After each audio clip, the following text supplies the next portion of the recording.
Hello viewers, this is me Poonam and welcome to my channel. So without wasting any time, let's get started the class. So our class should be very simple and creative. So class start करते हैं. Class में क्या करना है, हमने पिछली class में MCQs करे थे, इस क्लास में हम वेरी शॉर्ट टाइप आंसर करेंगे. ठीक है. Our first question is define communication. Communication क्या है? देखो, संप्रेषण के बारे में इसकी डेफिनेशन पूछिए तो communication is the exchange of information and ideas, thoughts, feeling, emotions, बहुत सारी चीज़ें आप इसमें ऐड ऑन कर सकते हो. It is art of expressing a message in a way that allow other to understand. यानी एक अपने मैसेज को, अपने संदेश को इस प्रकार व्यक्त करने की कला है कि दूसरे उसको समझ पाएँ. और क्या है कम्युनिकेशन? कम्युनिकेशन यही तो है. हम कम्युनिकेशन क्यों करते हैं? एक दूसरे से विचारों का आदान प्रदान करने के लिए. तो इसका सिंपल सा क्वेश्चन आंसर है, आप सब कर सकते हो. अगला क्वेश्चन है, what does effective communication need. यानी इफेक्टिव कम्युनिकेशन की क्या क्या ज़रूरतें हैं, क्या इफेक्टिव कम्युनिकेशन की कुछ नीड्स क्या है. तो इफेक्टिव कम्युनिकेशन के लिए दो चीज़ें की ज़रूरी होती हैं. A message to be communicated as well as a purpose to communicate. यानी एक हमारे पास संदेश होना चाहिए कम्युनिकेट करने के लिए और एक पर्पस, उद्देश्य होना चाहिए कम्युनिकेट करने के लिए. ठीक है. पॉइंट टू पॉइंट बात करते हैं. वीडियो बहुत लंबी हो जाती है और फिर पोस्ट करने में मुझे थोड़ी सी प्रॉब्लम होती है. अगला क्वेश्चन है, what does effective communication involve. यानी इफेक्टिव कम्युनिकेशन में क्या क्या चीज़ें इन्वॉल्व होती है, क्या क्या चीज़ें उसमें सम्मिलित होती हैं. इफेक्टिव कम्युनिकेशन यानी, या फिर ऐसा पूछ ले क्वेश्चन कि इफेक्टिव कम्युनिकेशन को इफेक्टिव बनाने के लिए हम क्या क्या चीज़ें इन्वॉल्व कर सकते हैं. तो उसमें भी हम ऐसा ही आंसर थोड़ा बहुत इसको चेंज करके लिख सकते हैं. Effective communication involves appropriate voice, body language, understanding of the situation and. इसके आगे हम आगे पढ़ते हैं. तो देखो, इसका आंसर आप ऐसे भी लिख सकते हैं. इफेक्टिव कम्युनिकेशन इन्वॉल्व लिख के आप पॉइंट बना के लिख सकते हैं, जिससे थोड़ा आंसर बड़ा लगे और इससे नंबर बनने के चांसेस ज़्यादा होते हैं. बाकी इसका मतलब यही है कि इफेक्टिव कम्युनिकेशन के लिए सबसे पहले तो अप्रोप्रिएट वॉइस होनी चाहिए हमारी, क्योंकि कम्युनिकेट कर रहे हैं तो वॉइस के माध्यम से ज़्यादातर कम्युनिकेशन होता है. बॉडी लैंग्वेज हमारी बहुत मायने रखती है. Understanding of the situation, understanding of the situation, people involved understanding the message being communicated and responding correctly on the part of listener as well as the speaker. यानी जो आप किस कंडीशन, किस सिचुएशन में कम्युनिकेट कर रहे हैं वो आपको ध्यान में रखना चाहिए. As well as understanding the message being communicated.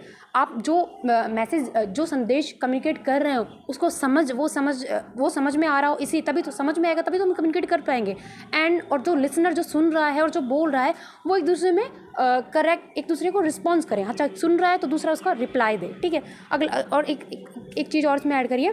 Communication involve some of the basic communicative functions such as requesting, asking for information and seeking permission in academic, social and professional life. हमारी professional, social and academic life में दो तीन चीज़ें और add कर दी इन्होंने, बहुत important है, जो कि रिक्वेस्टिंग, किसी से हम रिक्वेस्ट करते हैं तो वो भी कम्युनिकेशन का ही पार्ट है. आस्किंग फॉर इन्फॉर्मेशन, सूचनाएं मांगते हैं, सूचनाएं लेते हैं, वो भी कम्युनिकेशन में. एंड सीकिंग परमिशन, अनुमति लेना. ठीक है. ये हमारा छोटा सा आंसर क्वेश्चन है. हमारा अपने मतलब मेरा मोटिव है कि मैं आपको समझा पाऊँ और आप उसको थोड़ा सा बना के लिख पाओ. ठीक है. अगला क्वेश्चन हम करते हैं, how does communication takes place. Communication कैसे कैसे होती है, उन्होंने पूछा ऐसे. तो कम्युनिकेशन 3 वे से होती है. दैट इज़, देखो हम नॉर्मल बात करें तो हमने तो वैसे भी और भी पढ़ा है, जैसे शाब्दिक, अशाब्दिक और संदेश वाला होता है, लेकिन इसमें हमको 3 पढ़ने. फेस टू फेस मोड, जिसको क्या बोलते हैं, फॉर्मल बोलते हैं. स्पोकन मोड, जिसको semi formal. And written mode. देखो, फेस टू फेस यानी मैं किसी से बात कर रही हूँ, डायरेक्ट बात हो रही है फेस टू फेस, तो that is known as face to face mode. Okay. उसके बाद है स्पोकन यानी जैसे मैं कॉल पे किसी से बात कर रही हूँ तो मुझे उसका फेस नहीं दिखाई दे रहा, लेकिन हम थ्रू माय वॉइस, मेरे वर्ड्स के थ्रू बात हो रही है. जो तीसरा है वो है रिटन मोड. जैसे मैंने किसी को पत्र लिखा, मैंने किसी को व्हाट्सएप पे मैसेज किया या फिर कोई भी मैसेज किया, तो वो रिटन मोड हो गया कि कम्युनिकेशन तो एटलीस्ट उससे हो रही है. ठीक है. अगला क्वेश्चन देखते हैं. ये हमारा क्वेश्चन हो चुका है. अगला क्वेश्चन है, how does student be enable to communicate more fluently and appropriately. तो इसका आंसर क्या हो, देखो, यानी उन्होंने कहा है कि स्टूडेंट्स को कैसे कम्युनिकेट, यानी इंग्लिश में वो कैसे ज़्यादा फ्लुएंटली और ज़्यादा अच्छे से कम्युनिकेट कर पा रहे हैं. और ये क्वेश्चन तो हमारी रियल लाइफ से रिलेटेड है, क्योंकि मेरे आसपास ही इतने एग्जाम्पल भरे हुए हैं ना कि उनको इंग्लिश आती है बट वो बोल नहीं पाते, बिकॉज ड्यू टू उनको हेजिटेशन होती है, उनको शाइनेस लगती है. उनको सब आता है, समझ भी लेते हैं. वो मेरे से कॉल पे बात करेंगे, बोलेंगे अब तू इंग्लिश में बोल, हम समझ लेंगे, लेकिन वो आंसर हिंदी में देंगे. तो ये हमारी गलत आदत है और इसको सुधारना चाहिए अपने को.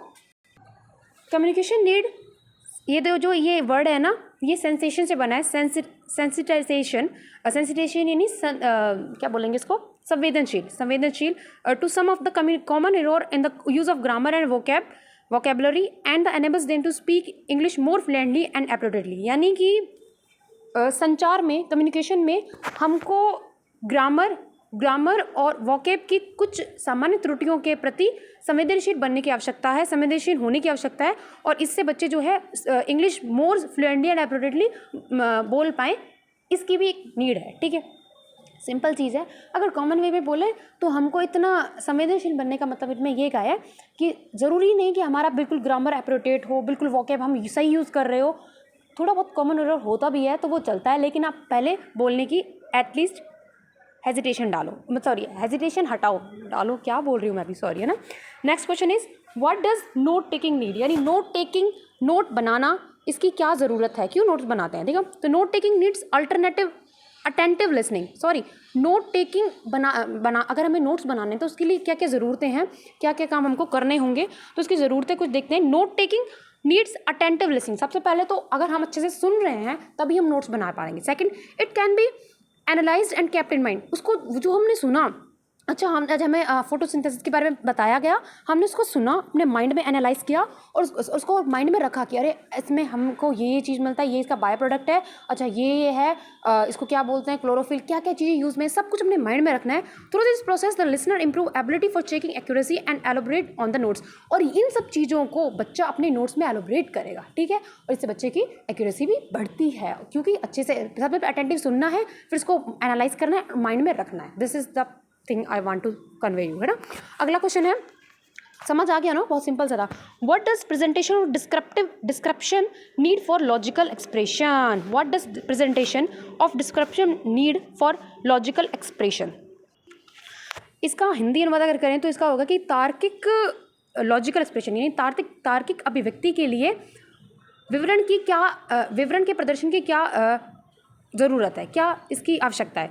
तो देखो, presentation of description needs knowledge, सबसे पहले अगर हमको किसी चीज़ को डिस्क्राइब करना है तो सबसे पहले उसके बारे में नॉलेज होनी चाहिए, and readiness to the particular topic, और जो भी हम पर्टिकुलर टॉपिक पे डिस्क्रिप्शन दे रहे हैं उसके लिए रेडीनेस, यानी उसके लिए तत्परता होनी चाहिए। ठीक है, and it needs process of analysing and presenting the ideas in a logical order, और इसके साथ ही हमको एनालाइसिस एंड विश्लेषण एंड प्रेजेंटिंग द आइडिया, और एक अपने जो आइडियाज़, अपने विचारों को एक लॉजिकल क्रम में प्रेजेंट करने का भी स्किल होना चाहिए। उसके बाद ही हम किसी भी लॉजिकल यानी तार्किक अभिव्यक्ति को प्रेजेंट कर पाएंगे। आई होप यू अंडरस्टैंड। ठीक है, नेक्स्ट क्वेश्चन अगर हम करते हैं तो ये होगा, what do you mean by note taking. Note taking यानी नोट बनाने से क्या मतलब है, तो it means noting down of relevant information in the ways that are understandable, यानी इसका मतलब है, यानी जो इंपॉर्टेंट ये रेलेवेंट इन्फॉर्मेशन है उनको हम इस वे में लिखें कि वो हम अंडरस्टैंड कर पाएँ। It is just putting material in A form that can be easily recalled, इसका मतलब होता है कि मतलब चीज़ें ऐसे पुट कर देना, ऐसी चीज़ें लिख देना, ऐसी चीज़ें नोट डाउन कर देना जो कि जल्दी से हम रिकॉल कर पाएँ शॉर्ट टाइम में। तो इसमें और भी चीज़ें, हम नोट टेकिंग तो हम खुद नोट्स बनाते हैं, हम स्टूडेंट हैं, कॉम्पिटिटिव एग्जाम्स देते हैं, तो हमको तो पता है कि नोट्स बनाना क्या होता है। और भी लिख सकते हैं कि नोट्स जो होते हैं बहुत यूज़फुल होते हैं, ये हमें शॉर्ट टाइम में हम बहुत सारी चीज़ें रिवाइज कर सकते हैं। इसके लिए मतलब वो क्या नाम है, अपन ट्रिक्स वगैरह का भी यूज़ करते हैं नोट्स में, और जितना हो सके कंसाइज होने चाहिए ताकि हम कम टाइम में बहुत सारी चीज़ें अंडरस्टैंड कर पाए। Next question is what do you mean, sorry हाँ ये तो हो गया अपना नोट टेकिंग वाला question. Next is what is importance of note taking, importance क्या है नोट टेकिंग की, यानी क्यों बना, इसका महत्वता क्या है इसकी। तो देखें, note taking is helpful in learning, it is very useful for easy revision and the time of observation और इंटरव्यू। देखो बहुत सही है कि सबसे पहले ये सीखने अधिगम में हेल्प करता है, दूसरी बात है इट इज़ वेरी यूजफुल, बहुत ज़्यादा उपयोगी होता है फॉर इजी रिवीजन, जल्दी से रिविजन्स करने के लिए, at the time of examination और इंटरव्यू एग्जाम के टाइम में ये बहुत ज़्यादा ही हेल्पफुल होता है। अगला क्वेश्चन है, what does an activity require, an activity require clarity of active, कोई भी हम एक्टिविटी कर रहे हैं तो उसमें हमें आइडियाज़ की क्लैरिटी होनी चाहिए कि इसको कैसे करना है, कब करना है, क्या क्या चीज़ों की ज़रूरत होगी। तो देखो ये छोटा सा आंसर है, पता नहीं क्या क्या आंसर क्वेश्चन डाल देते हैं, बट हमको पढ़ने हैं विदाउट एनी कुछ येस नो करें, है ना। अगला क्वेश्चन है, why it is necessary to become familiar with idiomatic expression. Idioms होते हैं मुहावरे, तो यानी मुहावरे वाली जो अभिव्यक्ति होती है वो क्यों ज़रूरी है आजकल, हमको आइडोमेटिक एक्सप्रेशन से भी फैमिलियर यानी उससे भी परिचित होना आवश्यक है। तो इसका आंसर देखते हैं। आइडोमेटिक एक्सप्रेशंस बिकॉज मतलब जो अपने क्वेश्चन में ऊपर लिख रहा है ना कि हमको इसकी ज़रूरत क्यों है आजकल, तो उसको वो पहले लाइन लिखनी है, फिर लिखना है because idiomatic expression enables the student to take part in communication effortlessly. क्योंकि मुहावरे वाली जो हम अभिव्यक्ति करते हैं उससे जो हम स्टूडेंट, जो विद्यार्थी है, जो भी बोलने वाला व्यक्ति है, वो कम्युनिकेशन जल्दी से एफर्टलेसली यानी विदाउट एनी एफर्ट जल्दी से कम्युनिकेशन करते हैं। देखो मुहावरे वाली जो बातें होती हैं ना वो जल्दी समझ आती है, तो कहीं ना कहीं अगर मुहावरे वगैरह ये वाली चीज़ें याद होती हैं तो कम्युनिकेशन ईजी हो जाता है। Idiomatic expression is a type of informal English. Informal English का एक एक्सप्रेशन का टाइप होता है that has a meaning different from the meaning of the word in the expression. यानी हम बोल कुछ रहे होंगे लेकिन उसका मीनिंग कुछ है। जैसे मुहावरों में यही तो होता है, जैसे हम बोल रहे हैं कि उल्टा चोर कोतवाल को डांटे, है ना, ये मुहावरा ही है आई थिंक। तो उल्टा चोर कोतवाल को डांटे, ऐसा थोड़ी ना है कि चोर सच में कोतवाल को डांट रहा है, इसका अर्थ तो कुछ अलग है ना, कि एक तो अर्थ इसका अलग है ना, तो मतलब वर्ड्स जो एक्सप्रेस, वर्ड्स से अलग कोई मीनिंग एक्सप्रेस हो रहा है, ठीक है। अगला क्वेश्चन जो है वो हम, ये क्वेश्चन अपना हो गया। अगला है व्हाट इज़ कॉलोक्वियलिज्म। कॉलोक्वियलिज्म का मतलब अगर देखें तो इसको बोलते हैं बातचीत वाले शब्द। तो इसकी हिंदी कोई ऐसी कुछ खास है नहीं। तो words of phrases that are not formal in literary but are use most commonly in formal speech और ऑर्डिनरी और in familiar conversation that around. देखो बातचीत वाली भाषा के वो शब्द हैं जो ज़रूरी नहीं है कि इंग्लिश साहित्य में वो चीज़ें हों, लेकिन फिर भी हम बहुत कन्वर्जेशंस में हमारी जो कन्वर्जेशन होती है उसमें हम उनको यूज़ करते हैं, ठीक है। And they are use mostly in ordinary, मतलब हमारी जो रोज़मर्रा की ज़िंदगी में हम उसको यूज़ करते हैं, लेकिन वो चीज़ सब में नहीं। जैसे हम कहते हैं हिंदी में भी तो होते हैं जैसे शब्द, जैसे अपन कहते हैं यार चाय वाय पिला दे, चाय तो होता है, वाय क्या होता है, कुछ नहीं होता ना। यार खाना वाना खा लेते हैं, तो खाना तो होता है, वाना क्या होता है। तो ये हमारे ये जो बातचीत वाले शब्द, वही चीज़ इसको बोलते हैं कॉलोक्वियलिज्म, ठीक है। तो कुछ और बोलते हो तो मुझे बताना, मैं भी आपकी तरह सीख रही हूँ। What is the meaning of alternative education. तो अल्टरनेटिव एजुकेशन का मतलब होता है वैकल्पिक शिक्षा क्या है, इसका क्या है। तो provision of method of adopting education programs to meet the individuals needs of student with providing a vehicle for examination, new ways of learning in a changing society is called alternative education। यानी इस नए समाज में बदलाव हेतु, इसका थोड़ा answer जो है ना आपको हल्का सा समझना पड़ेगा क्योंकि इसमें थोड़ी सी लैंग्वेज टफ दे रखी है ना। समाज को बदलने में नई तरीकों की जांच करने के लिए इंडिविजुअल्स और व्यक्तिगत विद्यार्थियों की जो व्यक्तिगत ज़रूरतें हैं उनको पूरा करने के लिए, जो सोसाइटी पूरा करने के लिए, ये जो वैकल्पिक शिक्षा पूरा करने के लिए जो विभिन्न जो एजुकेशनल कार्यक्रम्स होते हैं उनको अपनाया जाता है। और इसमें एक वैकल्पिक शिक्षा का भी प्रावधान। वैकल्पिक शिक्षा जैसे हम ऑप्शनल एजुकेशन वाली बात होती है ना, इसको अल्टरनेटिव एजुकेशन बोलते हैं। और इस थोड़ा सा इसमें लैंग्वेज टफ दे रखी है, बाकी भाई कुछ नहीं है कुछ खास। अगला है व्हाट इज़ आइडियोमेटिक एक्सप्रेशन। तो देखो अपन ने पहले पढ़ लिया आइडियोमेटिक एक्सप्रेशन क्या है, लेकिन फिर भी हम पढ़ लेंगे। आइडियोमेटिक एक्सप्रेशन यानी मुहावरेदार एक्सप्रेशन अभिव्यक्ति क्या होती है। तो it is a type of informal English that has a meaning different from the meaning of the words in a expression, ठीक है। तो इसका भी सिंपल सा है, आपको पहले बता चुके हैं। What do you mean by communication, तो वही चीज़ है।